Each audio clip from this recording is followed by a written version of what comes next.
will also give them options on this, and in the other cities also.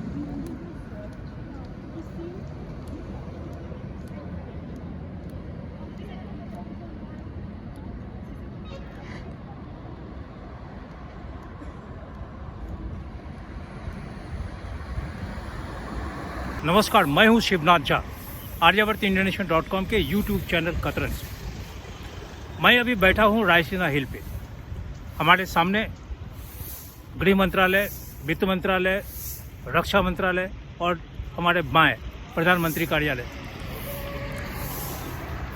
इस देश में शायद ही कोई राजनेता होंगे, शायद ही, चाहे वो घुटने कद के हों चाहे आदम कद के, जिन्हें प्रधानमंत्री कार्यालय में बैठने की इच्छा नहीं होगी। शायद ही हर व्यक्ति चाहता है कि प्रधानमंत्री कार्यालय में बैठे। हर व्यक्ति चाहता है कि गृह मंत्रालय में गृह मंत्री बने।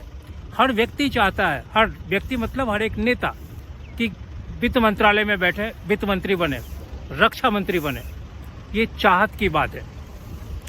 लेकिन सबसे बड़ी बात यह है कि उस व्यक्ति विशेष का उनके क्षेत्र में, उनका जो मतदाता क्षेत्र है, लोकसभा क्षेत्र है, उस क्षेत्र में लोगों के प्रति कितने चर्चित हैं, लोगों के प्रति कितने मानवीय हैं, लोगों की समस्याओं के प्रति कितना ज़्यादा संवेदनशील है, वे सभी उन समस्याओं का समाधान के लिए कितना अधिक तत्पर होते हैं। ये तमाम बातें निर्भर करती है उस व्यक्ति विशेष के व्यक्तित्व पर। और यही कारण है कि ऐसे व्यक्ति जिनका कि व्यक्तित्व इन तमाम मुद्दों पे, इन तमाम मसलों पे बहुत बेहतर होता है, वो कभी भी चुनाव में हारते नहीं हैं और इन कुर्सियों पे, इन कार्यालयों में बैठने के लिए राज्यसभा का मार्ग भी नहीं लेते हैं।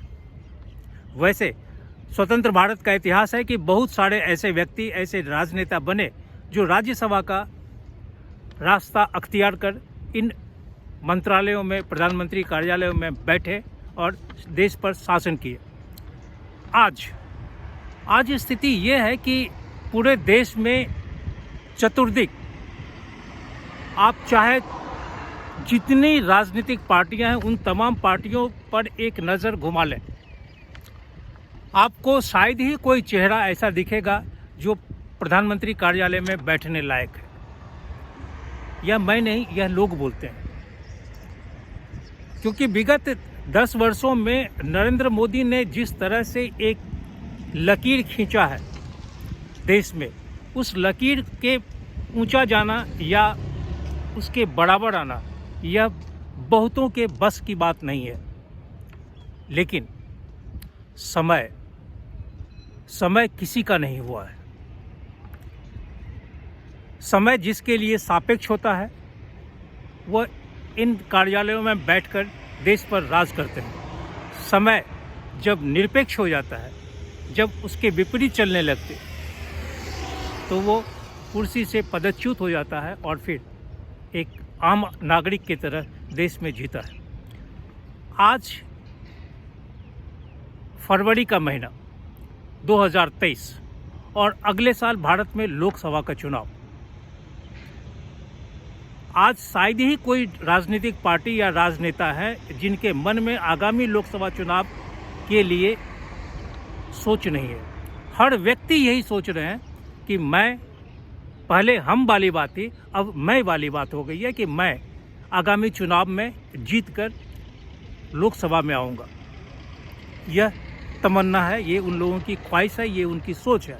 लेकिन भारत के लोग, भारत के मतदाता, उनकी नज़र में, मतदाताओं की नज़र पे उनका जो आकलन, उनका जो तराजू है, उस पर वह व्यक्ति विशेष कितना खड़ा उतरेगा, यह चुनाव बतलाएगा। इस पर आप सुने कि मुकेश कौशिक साहब क्या कहते हैं। मुकेश कौशिक साहब, अभी जो स्थिति है देश पे राजनीति की उठापटक, क्या आप कैसे इसको इलेबोरेट करिए थोड़ा सा।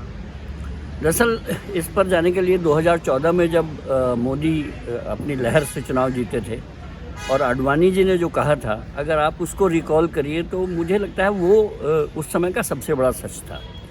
आडवाणी जी ने कहा था कि नरेंद्र भाई की लोकप्रियता है, बहुत कुछ है, लेकिन सत्ता विरोधी लहर इतनी थी, मनमोहन सिंह के खिलाफ वातावरण इतना था कि वो मनमोहन सरकार हार गई। तो मैं उस पैग को लेकर आपके सामने ला रहा हूँ कि इस देश में कोई सत्ता में आता नहीं है, बाहर किया जाता है। हर चुनाव में कोई पार्टी जीतती नहीं है, वो दूसरे को हराती है। अगर कोई सरकार हटती है या हारती है तो इसका मतलब ये नहीं कि अपोजिशन जीता है, उस सरकार को हराया गया है। तो पहला और सबसे बड़ा टेस्ट किसी भी सरकार का ये है कि क्या उसके खिलाफ वो वातावरण पैदा हो चुका है कि अब इस सरकार का जाना ज़रूरी है। और यदि वो वातावरण पैदा हो गया है तो कोई नाम मायने नहीं रखता। जनता पार्टी में हज़ारों नाम थे, जो एक भी नाम प्रधानमंत्री लायक नहीं था, लेकिन अगर इंदिरा गांधी को लोगों को सत्ता से बाहर करना है तो करना है। और वो वातावरण अगर निर्माण होता है तो कितना भी बड़ा कद क्यों ना हो मोदी का, वो वापस नहीं आ सकते। और कितने भी ताकतवर अपोजिशन क्यों ना हो जाए, अगर मोदी के पास वो है कि उसको हटाने का माहौल नहीं बना है तो सारा विपक्ष, सारा पूरी दुनिया एकजुट हो जाए, वो मोदी को हरा नहीं सकते। तो आप कह सकते हैं कि देश में अभी जो एक तरह से इंदिराकरण, उस तरह की राजनीति, इंदिरा गांधी के तरह की राजनीति की ज़रूरत है, दबंगता जिसको बोले। मैं इसको जज करने वाला कोई नहीं होता हूँ कि इस देश को किस राजनीति की ज़रूरत है। इस देश को जिस राजनीति की ज़रूरत है वो चुन लेता है। लोग कहते हैं कि अपोजिशन मजबूत होना चाहिए। कोई अपोजिशन मजबूत या कमज़ोर होने के लिए कोई वोट नहीं देता है। लोग सरकार बनाने के लिए वोट देते हैं। जो लोग सरकार से बाहर रह जाते हैं उसको अपोजिशन कहते हैं हम लोग। और उसको मजबूत करने के लिए या कमज़ोर करने के लिए कोई वोट देने नहीं जाता है। कोई भी, आप भी खुद वोट करने जब जाते हैं तो वो किसी को सरकार में बैठाने के लिए वोट करने जाते हैं या किसी को हटाने के लिए वोट करने जाते हैं। ये सोच के नहीं जाते कि ये सत्ता में आएगा या विपक्ष में आएगा। जो अर्थमेटिक बनेगा वो उससे पैदा होगा। लेकिन आप अगर आज की परिस्थितियाँ, आज के वोट गणित देखें तो भारतीय जनता पार्टी कितनी भी लोकप्रिय क्यों ना हो, लेकिन अगर उसने 25 सीटें राजस्थान की जीत रखी हैं तो 26 तो नहीं हो सकती ना। गुजरात की अगर 25 सीटें जीत रखी हैं, सारी की सारी उसके पास हैं, तो 26 तो नहीं हो सकती ना। और उलट इसके देखिए कि अगर तमिलनाडु में बहुत लोकप्रिय है मोदी, तब भी तो जो तमिलनाडु की जो सीटें हैं उसमें तो एक भी सीट बीजेपी नहीं जीत सकती, या केरल की तो एक भी सीट नहीं जीत सकती, या आंध्र प्रदेश में जगन मोहन रेड्डी या चंद्रबाबू नायडू के खिलाफ क्या भाजपा कोई सीट जीत सकती है, या तेलंगाना राष्ट्र समिति के खिलाफ कोई सीट जीत सकती है क्या। तो एक सैचुरेशन पिछले चुनाव में आर पार का हो चुका है। अगर वो 303 सीट हैं तो उसमें से 304 होना बहुत मुश्किल है। हाँ, घट जाना बहुत आसान होता है क्योंकि ये गणित महाराष्ट्र में, कर्नाटक में, बिहार में गड़बड़ाया है। महाराष्ट्र में शिवसेना टूटी है, उसके बाद से कोई चुनाव नहीं हुआ है, इसलिए मुझे कोई पता नहीं है कि महाराष्ट्र किस दिशा में जाएगा। भारतीय जनता पार्टी और जेडीयू का गठबंधन बिहार में टूटा है, वो वोट किस तरफ छिटकेगा ये आप न तय कर सकते हैं, न मैं तय कर सकता हूँ। कर्नाटक में कांग्रेस की लहर है और बीजेपी का और येदियुरप्पा का जो प्रभाव था, येदियुरप्पा जो हाशिए पर चले गए और वो उन्होंने अपने आप को लगभग संन्यास ले लिया है। तो कर्नाटक में बीजेपी नहीं है, बीजेपी येदियुरप्पा थी। येदियुरप्पा के न होने से कर्नाटक में क्या होगा, इन सीटों का अगर असर बीजेपी को झेलना पड़ा तो मुझे नहीं लगता कि बहुत रास्ता आसान है। और ये बात नरेंद्र मोदी और उनके चुनाव मैनेजर अच्छी तरह से जानते हैं। और मुझे लगता है कि वो एक ऐसे किसी मास्टर स्ट्रोक की तैयारी में है जिससे विपक्ष चारों खाने चित हो सकता है।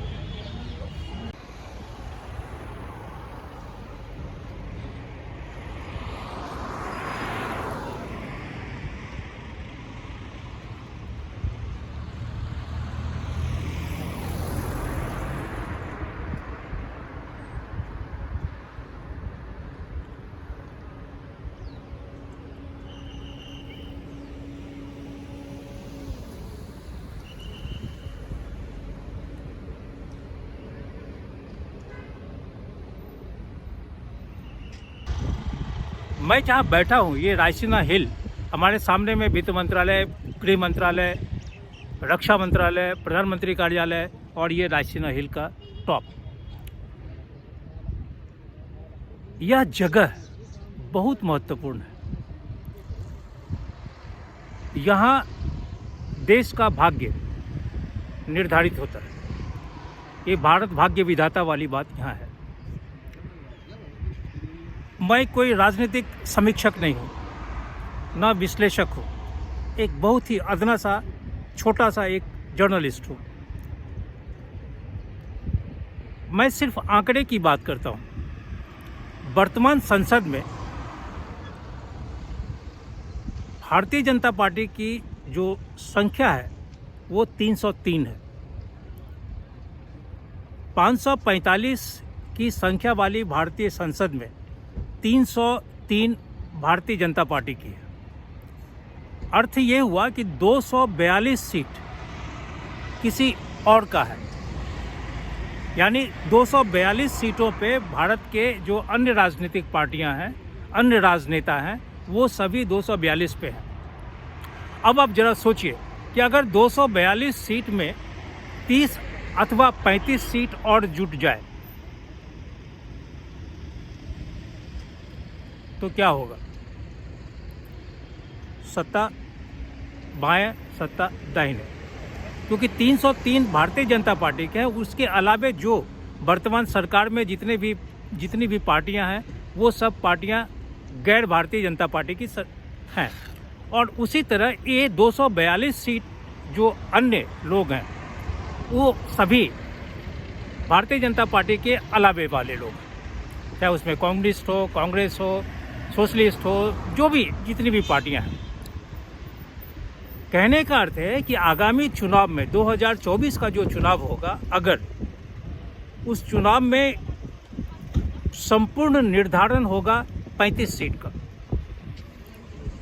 क्योंकि आज राजनीति में भले दोस्त हो सकते हैं, लेकिन कल जब प्रधानमंत्री, गृह मंत्री, वित्त मंत्री, रक्षा मंत्री और कैबिनेट के जो 1 से 10 तक महत्वपूर्ण पद हैं, वो पद अगर दूसरे पार्टी के लोगों को नज़र में आते हुए दिखाई देगा तो साथ तो रायसीना हिल पे कोई भी छोड़ सकता है। वैसे यहाँ पे आगे लिखा हुआ है कि लेफ्ट टर्न नॉट फ्री, लेकिन यह ही एक सड़क ऐसी है, यहाँ से दाहिने तरफ संसद है, सामने राष्ट्रपति भवन है और बाएं कोने पे प्रधानमंत्री कार्यालय है। यहाँ लेफ्ट टर्न आप नहीं ले सकते, नो लेफ्ट टर्न फ्री लिखा तो हुआ है, लेकिन यहाँ लेफ्ट टर्न राजनेता लोग बहुत जल्दी ले लेते हैं, सिर्फ इसलिए कि वो कुर्सी चाहते हैं। कुर्सी के अलावे किसी को कुछ नहीं दिखाई देता है। इस विषय पे सुनिए सुजीत ठाकुर साहब क्या कहते हैं। सुजीत ठाकुर साहब का जो सांख्यिकी का विश्लेषण है वो बहुत ही बेहतर है, आप सुनेंगे।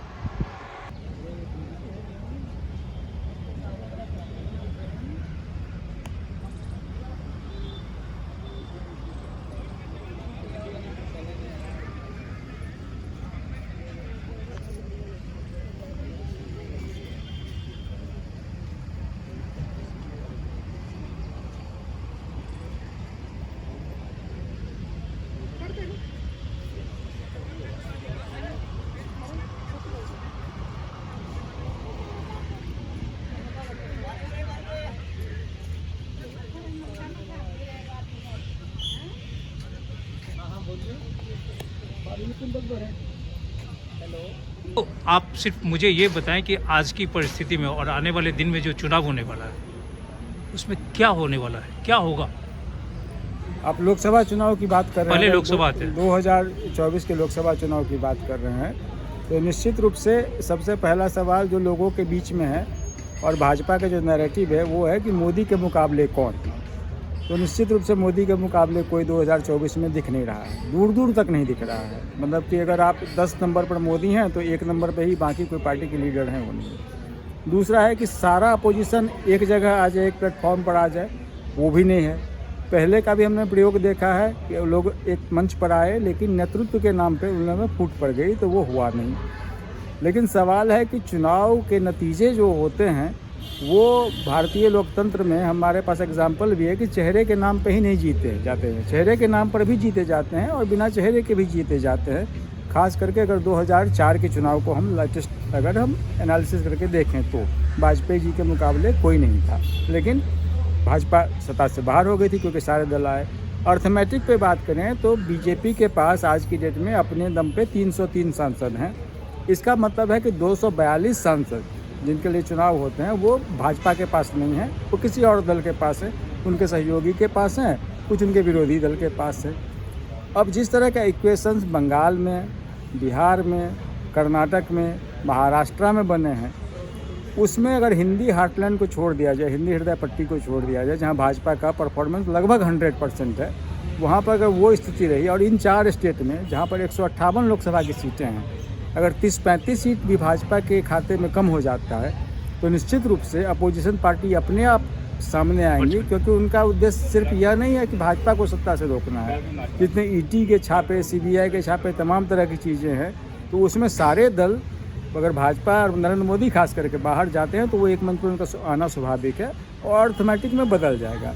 लेकिन सवाल है कि मोदी जी ने पिछले 10 साल में, 8-9 साल में यह कर दिया है कि केमिस्ट्री ज़्यादा इम्पोर्टेंट होता है। अगर केमिस्ट्री नहीं होता तो बंगाल में भाजपा की जीत उस तरह से नहीं होती। 18 सीट भाजपा जीती थी, अब 16 रह गई हैं। लेकिन सवाल है कि दक्षिण भारत की राज्य अगर हम देखें तो कर्नाटक को छोड़ करके ऐसा कोई भी स्टेट नहीं है जहाँ भारतीय जनता पार्टी लोकसभा चुनाव में सफलता हासिल करके विधानसभा चुनाव में सफलता हासिल करती है। इसमें परिस्थितियाँ मुझे यही बनती हुई दिख रही हैं कि निश्चित रूप से जो क्षेत्रीय दल हैं वो चाहेंगे कि अपने अपने स्टेट में मजबूती के साथ भारतीय जनता पार्टी का मुकाबला करें और ज़्यादा सीट जीतें। लीडरशिप पर, अपोजिशन के लीडरशिप पे चुनाव में कोई भी पार्टी नहीं जानना चाहेगी कि जैसे आप गए तो इसका मतलब नरेंद्र मोदी आपको साफ कर देंगे, क्योंकि कोई टक्कर में है ही नहीं दूर दूर तक। तो मुझे फिलहाल यही संभावना बनती दिख रही है।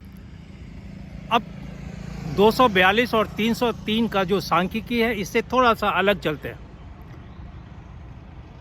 यह बात सही है कि आज भारतीय राजनीति में चाहे कोई भी राजनीतिक पार्टियां हों, उन तमाम राजनीतिक पार्टियों का जो ग्राफ है, जो लोकप्रियता का ग्राफ है, उस लोकप्रियता के ग्राफ में नरेंद्र मोदी का जो ग्राफ है, उस ग्राफ के सामने कोई दूसरा राजनेता दूर दूर तक दिखते नहीं है। भारतीय जनता पार्टी में भी बहुत सारे ऐसे आला अधिकारी, आला राजनेता, आदम कद के नेता लोग हैं जिनका बहुत ही दशकों का अनुभव है राष्ट्रीय राजनीति में। लेकिन नरेंद्र मोदी के सामने में वो तमाम लोगों की जो ऊंचाई है वो कम है, चाहे इसमें राजनाथ सिंह ही क्यों नहीं हो। राजनाथ सिंह वाजपेयी से लेके, आडवाणी से लेके और बहुत तरह का राजनीति देखे हैं, लेकिन आज वो रक्षा मंत्री है। मैं नहीं कहूँगा कि राजनाथ सिंह के मन में प्रधानमंत्री बनने की इच्छा है या नहीं है। गृह मंत्री अमित शाह साहब के मन में प्रधानमंत्री बनने की इच्छा है या नहीं है। लेकिन जो सबों की ऊंचाई है, वो ऊंचाई नरेंद्र मोदी की ऊंचाई के सामने छोटा है, यह पक्का है। जो अपोजिशन की बात है, अपोजिशन पार्टी में भी कोई भी ऐसे राजनेता नहीं है जो नरेंद्र मोदी के बराबर में आएंगे, है ना, यह भी तय है। परंतु 24 अकबर रोड कांग्रेस पार्टी का राष्ट्रीय कार्यालय, मुद्दत से ये कार्यालय यहाँ है। कई प्रधानमंत्री यह कार्यालय देखा है। ऊपर जो ध्वज है वह कांग्रेस का ध्वज। इस ध्वज के नीचे पार्टी कितने बार ऊपर चढ़ी, कितने बार नीचे आई।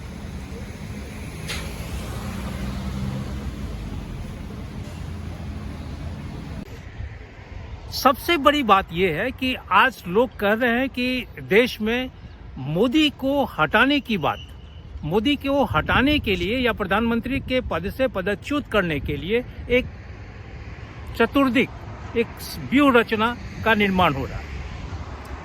विभिन्न राजनीतिक पार्टियां एक व्यूह रचना का निर्माण कर रहे हैं। राजनीति है, कुछ भी हो सकता है।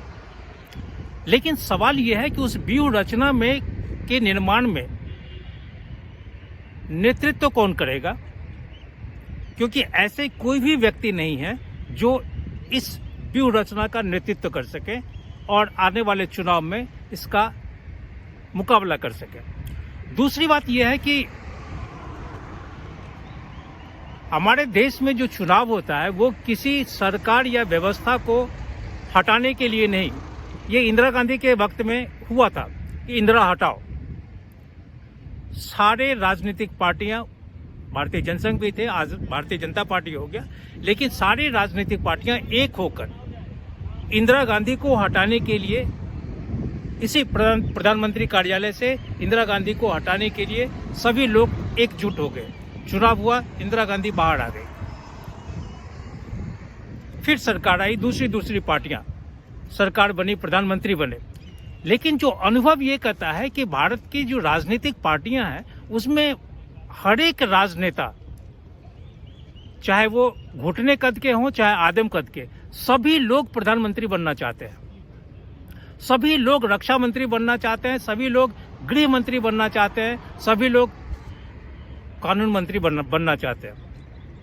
अब उनमें उन मंत्री को बनने का जो वजूद होना चाहिए वो है अथवा नहीं है। इस दृष्टि से अभी का या आने वाले दिनों में जो सामने दिख रहा है वो दिख सिर्फ यही रहा है कि इस देश का प्रधानमंत्री या इस देश का नेतृत्व कौन करेगा, इसका निर्धारण सिर्फ एक व्यक्ति कर सकता है। एक व्यक्ति मतलब मतदाता। मतदाता जिसे चाहे उसे कुर्सी की तरफ भेज सकता है, जिसे चाहे कुर्सी से नीचे खींच सकता है। भारतीय जनता पार्टी का राष्ट्रीय कार्यालय दीनदयाल उपाध्याय मार्ग पे पूर्णतः संपूर्ण सुरक्षा कवच के अधीन, और इस विशालकाय नवनिर्मित मकान के ऊपर, भवन के ऊपर भारतीय जनता पार्टी का यह ध्वज, कहीं भी राष्ट्रीय ध्वज नहीं दिखता। कांग्रेस पार्टी में जो पार्टी का नेतृत्व आज जिनके हाथ में है, उनकी छवि भले बहुत बेहतर हो, लेकिन कांग्रेस पार्टी में जो पंचायत लेवल से लेके और इस रायसीना हिल तक जो नेतागण हैं, उन तमाम नेताओं का अपने चुनाव क्षेत्र में अथवा जो मतदाता के प्रति, जनता के प्रति जो एक समर्पण होना चाहिए वो समर्पण नहीं है। और यही कारण है कि उस समर्पण के नहीं होने के कारण आज कांग्रेस में नेताओं की किल्लत है। इतना ही नहीं, देश में जो विभिन्न राज्य हैं, जो विभिन्न विधानसभा राज्य की बात करेंगे, जो विभिन्न राज्य हैं, उन राज्यों में जो नेता लोग हैं, चाहे वो चंद्रबाबू नायडू हो, चाहे ममता बनर्जी हो, चाहे फिर नीतीश कुमार हो, या ऐसे तमाम जो नेता हैं, इनका अपने अपने राज्यों में अपने अपने विधानसभाओं के लिए जो पकड़ है वो पकड़ बहुत मजबूत है। और यही कारण है कि बहुत से राज्यों में जो सत्तारूढ़, केंद्र में जो सत्तारूढ़ भारतीय जनता पार्टी है, वो बहुत सारे राज्यों में भले सरकार में समर्थन दे के सरकार बनाई है, सरकार में है, लेकिन उसका प्रभुत्व जिस तरह केंद्र में नरेंद्र मोदी का है उस तरह अकेले किसी भी राज्य में नहीं है। या यूँ कहें कि बहुत सारे राज्यों में भारतीय जनता पार्टी है ही नहीं।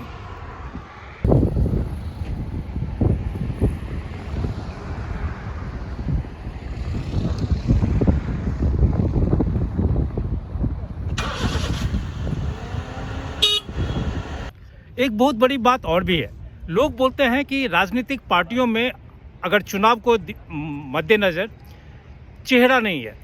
भारतीय जनता पार्टी में नरेंद्र मोदी हैं, लेकिन भारतीय जनता पार्टी के बाद जो राजनीतिक पार्टियां हैं उसमें चेहरा नहीं है। लेकिन यहाँ पे एक सवाल फिर उठता है कि जिस समय मनमोहन सिंह प्रधानमंत्री बने थे, मनमोहन सिंह को कोई नहीं जानता था, लेकिन मनमोहन सिंह प्रधानमंत्री बन गए और दो बार बने, एक बार नहीं, दो बार बने। कांग्रेस पार्टी में आज राजीव गांधी के पुत्र राहुल गांधी बहुत मेहनत किए हैं। उनका जो भारत जोड़ो यात्रा है, वो भारत जोड़ो यात्रा बहुत ही मशक्कत वाली है। यह बात बिल्कुल सही है। और प्रधानमंत्री कार्यालय या फिर गृह मंत्री या वित्त मंत्री या रक्षा मंत्री के लोग मंत्रालय में बैठे जो आला अधिकारी हैं, वो इस बात को माने अथवा नहीं माने, लेकिन अंदर से मानते जरूर होंगे। और अंदर से मानने के कारण ही ऐसा प्रतीत होता है कि एक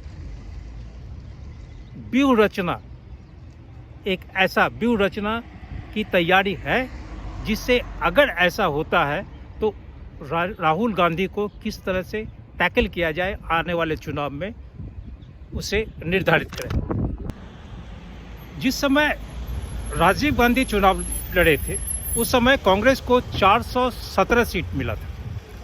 417 सीट बहुत अधिक होता है। आज इतना अधिक समर्थन होने के बाद भी भारतीय जनता पार्टी उस 417 सीट का जो आंकड़ा है उसको तोड़ नहीं पाई। 2019 में जो चुनाव हुए उसमें 303 सीट भारतीय जनता पार्टी को मिला। यह 303 सीट भारतीय जनता पार्टी के कुछ स्थानीय नेताओं के कारण तो है ही, लेकिन मूलतः यह 303 सीट जो भारतीय जनता पार्टी के ओल्ड फॉक्स के किनारे होने और फिर नए नरेंद्र मोदी का अवतरण या नरेंद्र मोदी का जो 5 साल का काम था 2014 से 2019 तक, उस कार्य को आंक कर फिर उन्होंने 2019 में चुनाव में जीते। और संभव है कि आने वाले समय में 2024 में जो चुनाव होने जा रहा है, उस चुनाव में भारत के लोग, भारत के मतदाता नरेंद्र मोदी का पूरे राष्ट्रीय स्तर पर जो कार्य किए हैं, जो कार्य हुआ है, उसको अगर आंकेंगे और उसके आधार पर मत करेंगे तो इस बात से इनकार नहीं किया जा सकता है कि पुनः इनकी सरकार स्थापित हो।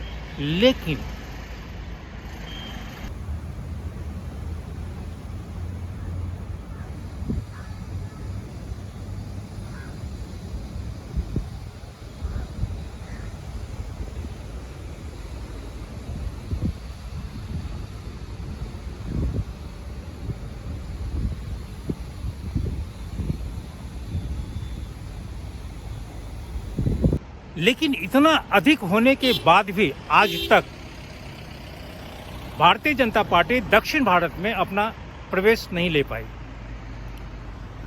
बिहार में भी भारतीय जनता पार्टी भले सीटों की संख्या बढ़ा ली, लेकिन बिहार में चाहे जनता दल यूनाइटेड या राष्ट्रीय जनता दल या और जो दूसरी पार्टियां हैं, उसको तोड़ के पूरे सीटों पर कब्जा नहीं कर सकी। आने वाले दिन में क्या होगा यह कोई नहीं जानता है। ऊंट किस करवट बैठेगा यह भी नहीं जानता। हवा का रुख क्या होगा यह भी कोई नहीं जानता। सभी लोग अटकलें लगा रहे हैं। मैं भी उसी में एक चीज़ को सामने रख रहा हूँ। चाहे भारतीय जनता पार्टी में जितने भी राजनेता हैं, अपने अपने को आका क्यों नहीं समझ लें। कांग्रेस में जितने भी राजनेता हैं, वो अपने आप को या उनको दूसरे राजनीतिक पार्टियां भले ही जमीन के अंदर नीचे निम्न नज़र से देखें, लेकिन हकीकत यह है कि आने वाले चुनाव में टक्कर राहुल गांधी और नरेंद्र मोदी के बीच होगा ही। हम राहुल गांधी को भले दुत्कारें, उनकी आलोचना करें, उनका बहुत सारे कार्टून बनाएं, उनके बारे में सोशल मीडिया पे बहुत चीज़ लिखा जाए, लेकिन हकीकत यह है कि उस व्यक्ति ने अपनी पार्टी को उठाने के लिए, अपने पार्टी को एक अस्तित्व में पुनः स्थापित करने के लिए जो मेहनत किया है, वो काबिल तारीफ है। चाहे राजनीतिक पार्टियां कम्युनिस्ट हो, चाहे राजनीतिक पार्टियां भारतीय जनता पार्टी हो, कांग्रेस हो, समाजवादी हो, राष्ट्रीय जनता दल हो, जितने भी राजनीतिक पार्टियां हैं, राजनीतिक पार्टियों के आला अधिकारी को तो छोड़ दे, आला नेताओं को की बात नहीं करें, जो ज़मीन पे जो नीचे पंचायत लेवल के नेता लोग हैं, जिन्हें हम घुटने कद के नेता कह सकते हैं, वो उनका भी अपने मतदाता क्षेत्र में उतना अस्तित्व या उनकी उतनी पकड़ नहीं है, क्योंकि काम नहीं करते हैं। नेतागिरी अधिक होता है, काम कम होता है। इस दृष्टि से अगर आने वाले समय में जो 1 साल का समय है, इस समय में पंचायत स्तर तक भी जो नेता हैं किसी भी पार्टी का, इरिस्पेक्टिव किसी भी पार्टी के नेता अगर पंचायत लेवल तक अपने कार्य को, अपने पार्टी की का जो महत्व है, पार्टी का जो कार्य है, उन तमाम चीज़ों को लेके अगर पहुंचते हैं पंचायत तक, और ये वादा भी करते हैं कि वो सिर्फ चुनाव के लिए नहीं आए, वो हमेशा यहाँ रहेंगे, तो चुनाव बहुत ही महत्वपूर्ण होगा, ये पक्का है। अब चुनाव आने वाला है और इस चुनाव में आप एक राजनीतिक विशेषज्ञ भी हैं, समीक्षक भी हैं, वरिष्ठ पत्रकार भी हैं। आप क्या देख रहे हैं, क्या सोच रहे हैं? ये देखिए, आज तक भारत में जो चुनाव हुआ है, सबसे ज़्यादा सीटें राजीव गांधी के नेतृत्व में जब कांग्रेस लड़ी थी, तो उस समय में कांग्रेस को 417 सीटें मिली थी, और उस रिकॉर्ड को अभी तक नरेंद्र मोदी या भाजपा तोड़ नहीं पाई है। हाँ, नरेंद्र मोदी जो लास्ट इलेक्शन 2019 में हुआ है, उसमें 303 सीटें भाजपा को मिली, जो कि कई सालों के बाद, यानी दो टर्म यूपीए और 1 टर्म अटल बिहारी वाजपेयी की सरकार के बाद पहली बार किसी पार्टी को बहुमत की सरकार, बहुमत मिली थी। ये नरेंद्र मोदी के सरकार को मिली। और जो स्थिति आप लोग ये कह रहे हैं, जो कांग्रेस रिवाइव नहीं कर रही है, ये नहीं करी, तो जितने भी राज्य हैं आप उसको देख लीजिए, खास करके साउथ के राज्यों को आप देखिए। नॉर्थ की मैं बात नहीं करूँगा, नॉर्थ में जो है सभी राज्यों में भाजपा की सरकार भी नहीं है, नॉर्थ में भी नहीं, पंजाब में नहीं है, दिल्ली में नहीं है, तो ये नॉर्थ में भी भाजपा की पूरी सरकार नहीं है राज्यों में।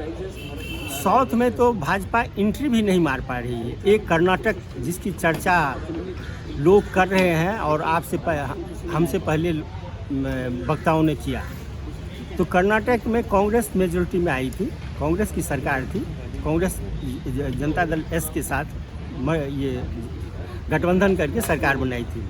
लेकिन वो सरकार अब जिस हालत में हो, जैसी भी हो, वो सरकार चली गई, यानी कांग्रेस के हाथ से वो सरकार निकल करके फिसल करके भाजपा के हाथ में चली गई। आप मध्य प्रदेश में आइए, मध्य प्रदेश में भी कांग्रेस को स्पष्ट बहुमत मिली थी, और कांग्रेस के जो ज्योतिरादित्य सिंधिया गुट थे, 22 विधायकों को लेकर के भाजपा में चले गए, तो कांग्रेस की सरकार चली गई और भाजपा की सरकार आ गई। तो ये मोदी के कार्यकाल में ही ऐसा चुनाव हुआ था, उसमें मोदी की बीजेपी की हार हुई थी, कर्नाटका हो, मध्य प्रदेश हो। हाँ, राजस्थान में जो 25 सीटें हैं लोकसभा की, सारी सीटें भाजपा ने जीती। फिर आप ये क्या कहते हैं, महाराष्ट्र में देखिए, महाराष्ट्र में भी कांग्रेस, एनसीपी और शिवसेना मिलकर के सत्ता में आई थी, फिर वहाँ पे अदला बदली होती रही। और ये जो लोगों के मन में एक भावना ये जागृत हुई है, जो मोदी के टक्कर में कोई नहीं है, तो ऐसी बात नहीं है।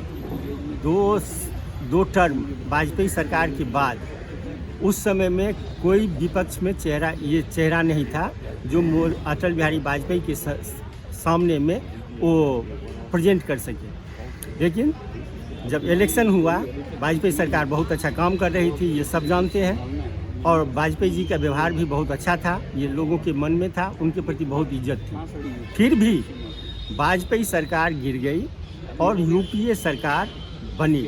किसी को पता नहीं था जो ये मनमोहन सिंह प्रधानमंत्री बनेंगे, लेकिन रातों रात वो उसकी घोषणा हुई और मनमोहन सिंह प्रधानमंत्री बन गए। तो ऐसी बात नहीं है जो उस समय कोई एक चेहरा हो तो फिर सत्ता पलट हो, ऐसा नहीं है। जब चाहे, जनता चाहे, तब सत्ता पलट कर सकती है।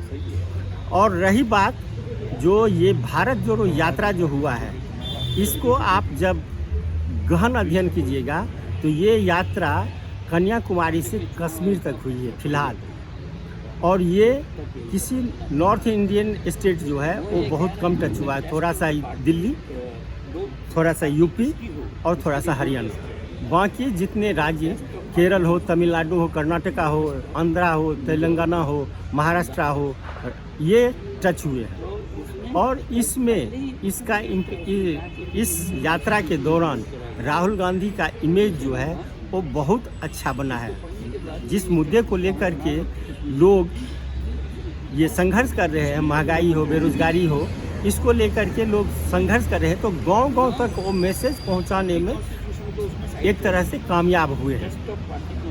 और ये जो अभी उससे इस बात से मैं तो ये कहता हूँ, जो इस बात से बीजेपी वाले नहीं इनकार कर सकते, जो यात्रा के बाद और यात्रा को लेकर के बीजेपी के अंदर में जरूर उथल पुथल मची हुई है। और इस यात्रा से कैसे निपटा जाए या इस यात्रा को कैसे समाप्त किया जाए, इस पे रणनीति बन रही है।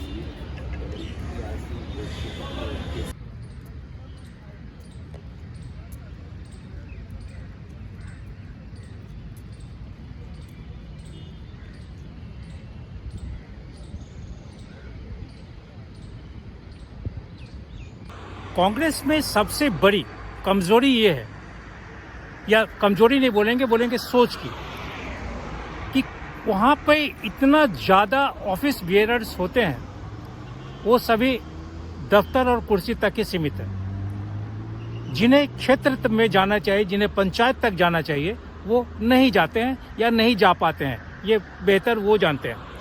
अभी आने वाले समय में कांग्रेस का प्लेनरी सेशन होने जा रहा है। कांग्रेस के जो अध्यक्ष हैं मल्लिकार्जुन खड़गे साहब, ये इस विषय में पार्टी का क्या क्या होना चाहिए रणनीति, ये निर्धारित करेंगे। इसके विषय में जो राष्ट्र के समीक्षक हैं, आलोचक हैं, विश्लेषज्ञ हैं, वो ज़्यादा कहेंगे। लेकिन एक छोटा सा रिपोर्टर होने के कारण मेरा जो मानना है, कांग्रेस में 1970 के बाद से अगर देखा जाए तो सैकड़ों नहीं, इतने सारे जनरल सेक्रेटरीज का अपॉइंटमेंट हुआ, इतने सारे लोग आला जो अधिकारी हैं वो हुए, लेकिन इन आला अधिकारियों का जो कंट्रोल होना चाहिए वो कंट्रोल नहीं है, आज भी नहीं है। दफ्तर से कोई बाहर निकलता नहीं है। 1969 में जब कांग्रेस में स्प्लिट हुआ था, उस समय जगजीवन राम और हेमवती नंदन बहुगुणा बहुत ही बेहतरीन तरीके से कांग्रेस को संभाले थे। फिर सन 78 में जब कांग्रेस में स्प्लिट हुआ, उसमें बूटा सिंह जनरल सेक्रेटरी थे, और फिर AR अंतुले का आना, फिर पार्टी को किस तरह से रखना, क्या रणनीति, ये सब किया गया था। उस समय इंदिरा गांधी खुद तमाम चीज़ों का जो राजनीतिक रणनीति होना चाहिए वो खुद देख रेख करती है। आज नरेंद्र मोदी साहब भी इंदिरा गांधी की जो रणनीति थी, उसी रणनीति का कहीं न कहीं फोटोकॉपी करते हैं। ये लोग माने अथवा नहीं, लेकिन मेरे हिसाब से मोदी साहब या जो आला अधिकारी लोग हैं, आला पार्टी के नेता हैं, वो इस बात को जरूर मानेंगे कि 70 के दशक में इंदिरा गांधी का जो रुख था देश के प्रति, राजनीतिक पार्टियों के प्रति, लोगों के प्रति, अपना प्रभुत्व स्थापित करने के प्रति, वो लगभग वही चीज़ आज फिर अनुवादित हो रहा है। 80, 90 या 2000 के ज़माने में भी बहुत सारे ऐसे नेता थे जिनके घर पे जो उनके कॉन्स्टिट्यूएंसी के लोग हैं उनमें और नेता के बीच जो तारतम्य, जो एक संबंध है, वो संबंध बरकरार रहे। उनके कॉन्स्टिट्यूएंसी का कोई भी व्यक्ति उनके घर आने पे, दिल्ली में उनके घर आने पे निराश नहीं लौटे। अलग अलग लोग होते थे उसे देखने के लिए। यहाँ तक कि बहुत सारे लोग ऐसे भी थे जो ट्रेन का टिकट रिजर्वेशन कराने के निमित्त ही होते थे, ताकि जो मतदाता है, जो कॉन्स्टिट्यूएंसी के लोग हैं, उनका अपने नेता के प्रति विचार खराब नहीं हो। लेकिन आज आप 100 कॉल लगाइए, 100 फ़ोन करिए, उसमें संभव है कि कहीं एक बार कोई नेता मिल जाए। ये बात सिर्फ कांग्रेस में ही नहीं है, ये बात भारतीय जनता पार्टी में भी है, ये बात समाजवादी में भी है, ये बात कम्युनिस्ट में, हर एक राजनीतिक पार्टियों में, क्योंकि सबके तेवर बदल गए हैं। जनता से बिल्कुल दूरी बन गई है, टूट गए हैं। खास किस्म के लोगों का एक संगठन है जो उनसे मिला हुआ है, अन्यथा नहीं।